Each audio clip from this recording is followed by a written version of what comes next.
Hello friends, என் தேடலில் சூரை மீன் புட்டு எப்படி செய்யலான்னு பார்க்கலாம். ஒரு பேனில் ஆயில் ஊற்றி ஆயில் சூடானோடனே 1 டீஸ்பூன் சோம்பு போட்டுக்கிறேன். சோம்பு நல்லா வெடிக்கட்டும். சோம்பு போடும்போது நல்ல ஒரு வாசமாக இருக்கும். இப்போ சோம்பு வெடிச்சிருச்சு. அடுத்ததாக 10 பல்லு பூண்டை வந்து நான் பொடி பொடியாக நறுக்கி அதையும் நான் போட்டுக்கிறேன். நல்லா பொன்னிறமாக வர வர நல்லா வதக்கிக்கிறேன் நான். இப்போ பூண்டு நல்லா வதங்கிடுச்சு. அடுத்து 1 டேபிள் ஸ்பூன் இஞ்சியையும் நான் இதே மாதிரி குட்டி குட்டியாக நறுக்கி அதையும் நான் போட்டுக்கிறேன். இந்த புட்டுக்கு வந்து எப்போயுமே இஞ்சியும் பூண்டையும் வந்து நல்லா சாப் பண்ணி தான் போடணும். பேஸ்ட்டாக போட்டால் அந்தளவுக்கு நல்லா இருக்காது. இப்போ இஞ்சி நல்லா வதங்கிடுச்சு. அடுத்து 2 பெரிய வெங்காயத்தையும் நான் பொடி பொடியாக நறுக்கி அதையும் இதோட நான் சேர்த்துக்கிறேன்.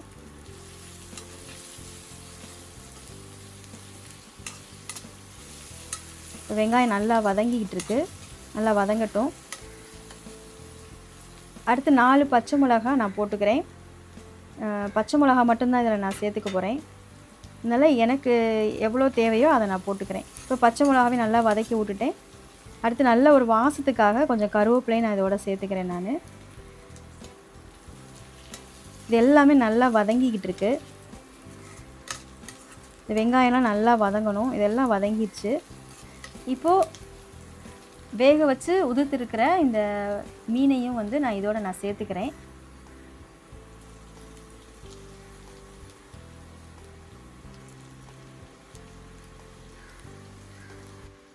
இதை நல்லா மிக்ஸ் பண்ணி விட்டுறணும். வெங்காயம் எல்லாம் வந்து நல்லா மிக்ஸ் ஆகணும். நல்லா மிக்ஸ் ஆகி வரட்டும். அடுத்ததாக 1 டேபிள் ஸ்பூன் கரம் மசாலா பொடி நான் போட்டுக்கிறேன். அடுத்து 1 டீஸ்பூன் மஞ்சள் தூள் இதையும் நான் போட்டுக்கிறேன். அடுத்ததாக இதுக்கு எவ்வளோ உப்பு வேணுமோ அதை நான் போட்டுக்கிறேன்.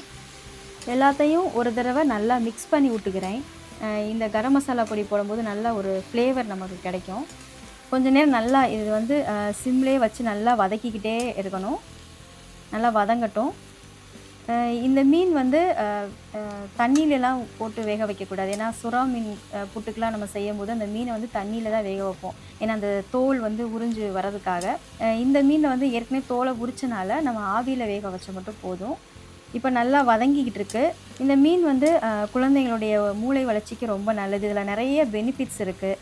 இதயம் கல்லீரலுக்கு ரொம்ப நல்லது. எலும்புகளுக்கும் நல்ல ஸ்ட்ரென்த்து கொடுக்குது.